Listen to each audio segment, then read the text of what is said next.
1 মাস হচ্ছে কাজ করছে, বাড়ি সৈয়দপুর।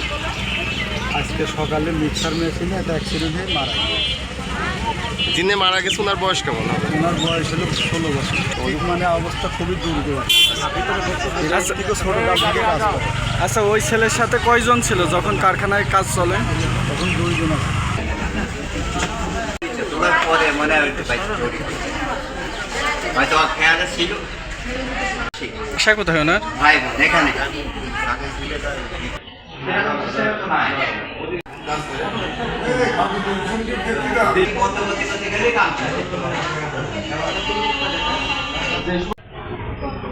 এই জায়গায় যে কাজ করে সে একাই করে। তারা আমার তো আবার তখন সঙ্গে যে সিরিজ অফ করে দিলি পারে আমার হাত মার দিনটা করে দিয়ে